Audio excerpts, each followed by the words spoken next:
What's going on, Madden gamers? It's your boy JC Money Madden Boy. Today I'm coming at you with a tutorial on how to set up your depth chart. You know, everyone knows me from my blitzes, but I'm going to be talking today about how you set up your depth chart, because a right setup on your depth chart is definitely going to be very effective for you to run your blitzes, your nanos, your FAGD, anything that you need. I'm pretty much going to give you what I do, what works for me. First things first, for quarterback, I don't use Matt Flynn. Anyone that plays with the Seahawks is not going to use Matt Flynn. Most likely they're going to use Russell Wilson, so let's make that adjustment right away.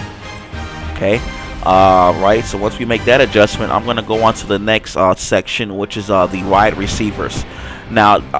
Now, mind you, this is what works for me, you know. So pretty much everyone that's watching this video, it might not work for them. It might sound kind of crazy, but for me, this is what works for me, and this is how how I'm so effective, because based on my defense and offensive scheme. Now, what I usually do is I put the fastest wide receiver in the third position, or in the fourth position as well, because the third position and fourth position is usually where your slot receivers are. And you know, the slot receivers, the slot is where the money routes are, where you crisscross the field, you have mismatches, and you crisscross the field to bump defenders to get them off guard. This is why I like to put my fastest receivers in the third or fourth position. So I'm going to put Butler in my third position, and also I'm going to probably put most likely Baldwin in my fourth position. Okay, I like to have my tallest receivers in the first position and the second position, because I'll the fade routes, and I'll be getting into that in my next tutorial about how to throw fade routes in the end zone, because I like the height advantage. So that's why I have my tallest receivers in the first and second position. So I most likely have Sidney Rice in the first position, and then Williams at the second position, because he's a 6'5", and Rice is a 6'4". Okay. My next position I'll be talking about is the tight end position. I'll leave Miller where he is, because he's a beast. He also has a good catch and traffic rating, and that's usually what matters for tight ends. If they have a little decent speed, and they also have good catch and traffic. So I'm going to leave him there. Now, the most important position in this is going to be the defensive tackle position, because most nanos in the game, nano blitzes, are going to come from over center.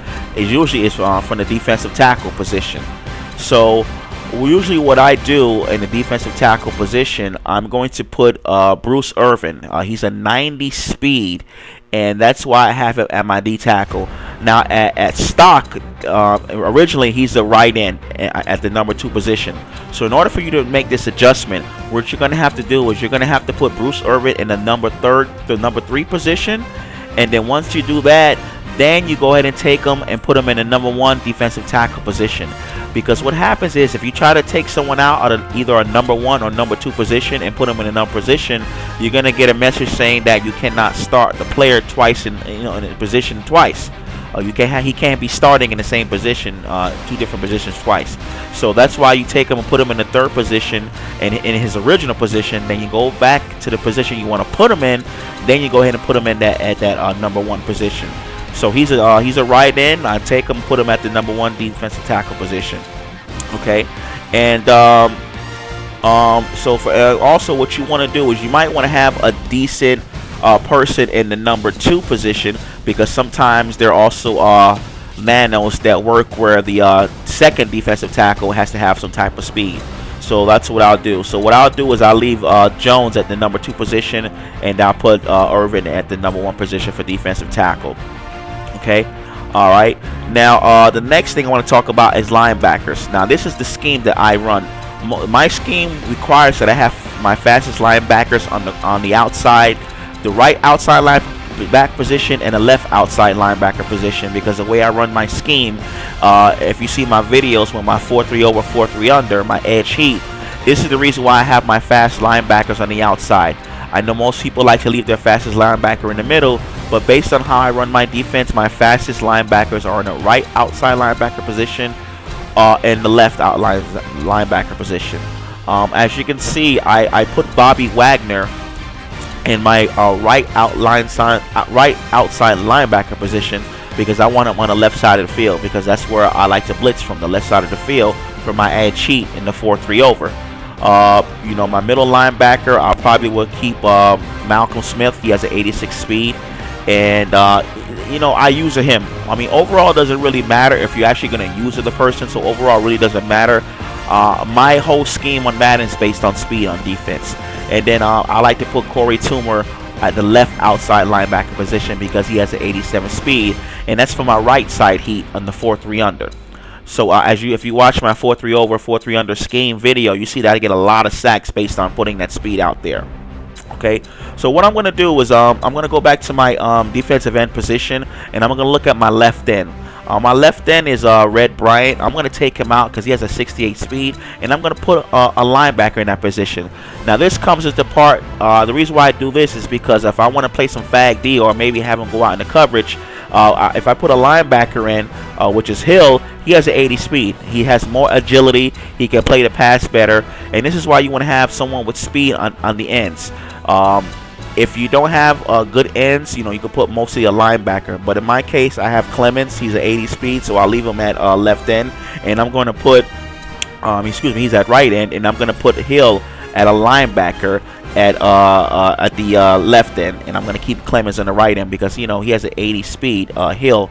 So I like playing with linebackers on my defensive ends because, you know, they do the edge heat, and they also do the what is called they play the fag D, so you can throw them in the coverage, throw them in the yellow, throw them in the purple, and you got good coverage.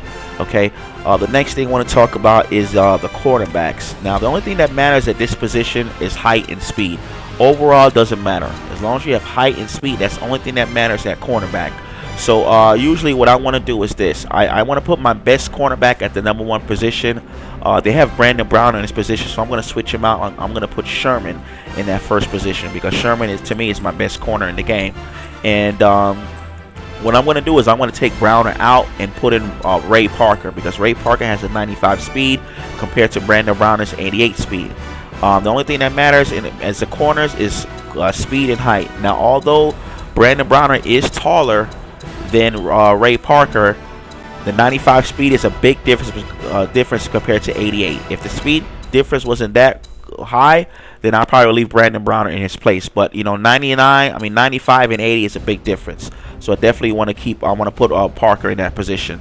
And then what I'm going to do is I'm going to go to the safeties. Free safety, I'm definitely going to leave Thomas there because he does his thing.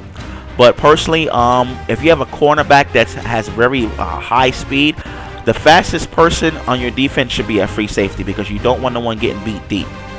Okay, your strong safety, the only thing that needs to matter with them is they have to have good hit power and zone coverage.